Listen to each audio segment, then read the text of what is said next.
कधीच नाही चुकणार तुमचे फेवरेट टीव्ही शोज झी5 सोबत, तेही एकदम फ्री। आता तुम्हीच सांगा साहेब, आम्ही कुठे राहायचं? कसं काय होईना आमचं इथं आमच्या डोक्यावर छप्पर होतं साहेब। पप्पा, यांना मदत करून काय फायदा? यांच्याकडे धड वोटर आयडी पण नसेल, यांना मदत कशाला करायची आपण? अरे मूर्ख, अशाच लोकांना मदत करायची म्हणजे सगळ्यांच्या नजरेत येतं। ह्यांचा जर पाठिंबा मिळाला तर आपल्याला मतं किती मिळतील याचा विचार कर। राजकारण तर मुळात कळतच नाही। सिद्धू, चल तू या लोकांशी बोल। ठीक आहे, चला बोलतो मी। काहीतरी करा साहेब, साहेब वाचवा साहेब, काहीतरी करा साहेब, वाचवा आमचं घर माहिती का? वाचवा साहेब, साहेब वाचवा आमचं घर, वाचवा साहेब, वाचवा साहेब। साहेब आम्हाला आजच्या आज घर खाली करायला सांगितलंय, आम्ही कुठं जाणार? अशी जर आमचे घर पाडायला लागली तर कसं होणार साहेब? काहीतरी करा साहेब, तुम्ही वाचवा साहेब। थांबा थांबा, सगळं शांत व्हा। हे बघा, तुम्ही अजिबात काळजी करू नका, ही तुमच्या हक्काचीच जागा आहे। मी बघतो ना काय करायचं ते। हा माझा मुलगा सिद्धिराज, हा सगळं बरोबर हँडल करेल। चला निघा। उपकार आहे साहेब तुमचे। हे उपकार झाले साहेब। चला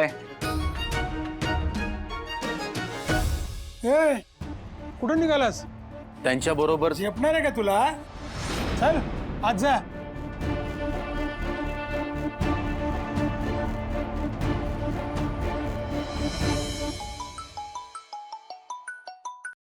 हॅलो। हॅलो जानू, घरचे ठीक आहेत ना? नाही, अजूनही जे काही झालंय त्या धक्क्यातून कोणीच सावरलं नाहीये। भावनाताई आणि आनंदीकडे तर बघवतच नाहीये मला। बरं ऐक ना, कॉलेजला येतेस ना? विश्वा, काय बोलतोयस तू?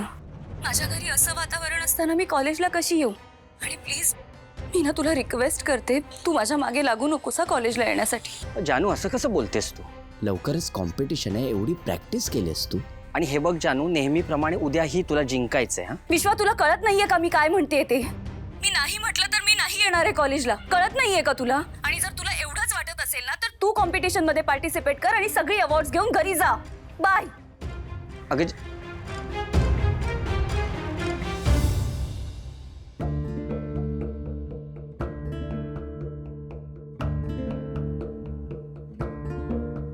विश्वा,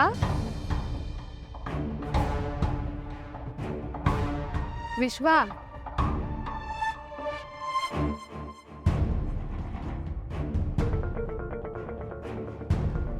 विश्वा, अरे काय? केव्हाची हाक मारते तुला? लक्ष कुठे तुझं? नाही, काय नाही। काही नाही कसं? काय झालंय सांग बरं? विश्वा, अरे आई आहे मी तुझी, तुझं काहीतरी विनसलं कळतंय मला। काय झालंय सांग बरं? आई, तुला आठवते मी सांगितलेलं माझ्या मैत्रिणीच्या घरचं लग्न आहे म्हणून? ते लग्न झालंच नाही ग, मोडलं ग ते लग्न। बिचारी जानू।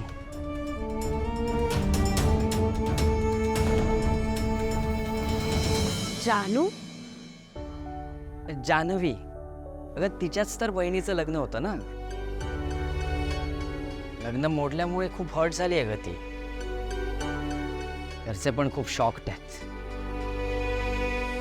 एरवी मला एवढं वाईट वाटलं नसतं ग, पण जानवी खूप चांगली मैत्रीण आहे ग माझी। आणि तुला माहिती, तिचे घरचे सुद्धा खूप प्रेम करतात ग। असं वाटतं की आपलेच आहेत, आपल्या घरच्या सारखेच आहेत। हे आई, कधीतरी ना तुझी आणि त्यांची भेट घालून देईन बरं का? नक्की। कसं आहे ना विश्वा, देव सुद्धा नेहमी चांगल्या माणसांचीच परीक्षा घेतो अरे। पण मला एक चांगलं वाटलं, तू तुझ्या मित्रमैत्रिणींची इतकी काळजी करतोयस ना, खूप छान।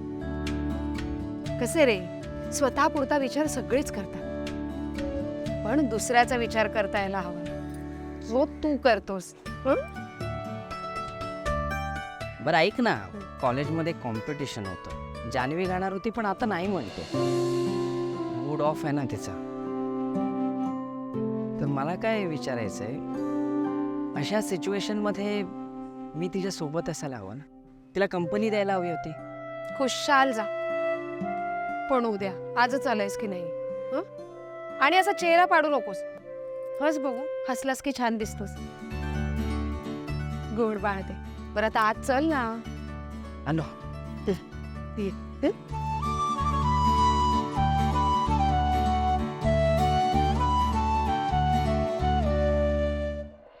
पण प्लीज असं करू नका. थांबा थांबा थांबा. हो दादा, असं काय करताय आता? प्लीज असं काय करू नका. आमची घरं गेली तर आम्ही कुठे जाणार? हे बघा, तुमचं तुम्ही काय ते बघून घ्या. ऑर्डर आहे, घरं खाली करा. हे बघा, मी तुमच्या पाया पडतो, पण प्लीज असं काय करू नका. हो ए, तुला एकदा सांगून कळत नाही का? चल बाजूला हो. अहो, आमची घरं गेली तर आम्ही कुठे जाणार?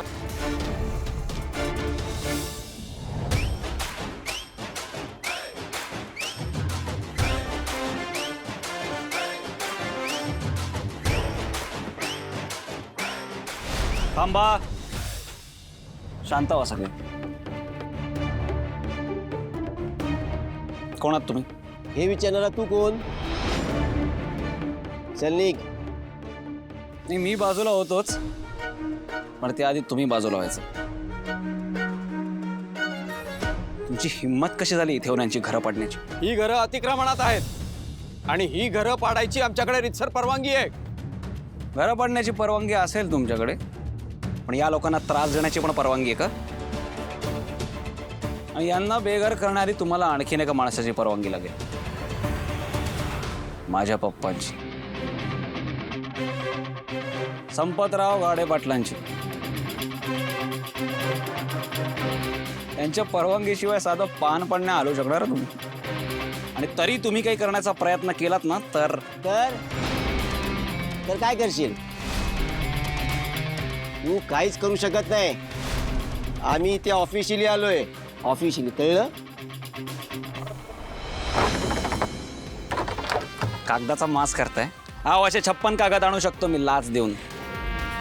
तुम्ही परमिशन कुठून आणि कशी आणली आहे ना, मला चांगलंच माहिती आहे. त्यामुळे या गोष्टींना घाबरून मी थांबणार नाही. तुम्ही घरं पाडल्यानंतर जाणार कुठे ते लोक? अहो, गरीब जनतेचा कधीतरी विचार केलाय? आल्या पावली परत जायचा, कळला ना? ए, धमकी देतोस का आम्हाला? तुझ्या धमकीने काहीही फरक पडणार नाहीये. आणि राहिला प्रश्न या लोकांचा, तुला काय पडलीये रे या लोकांची एवढी? त्यांचं जे व्हायचंय ते होईल. ए, तुम्ही बघत का उभे राहिलात? चालवा बुलडोझर. तुम्ही लोक असे नाही ऐकणार.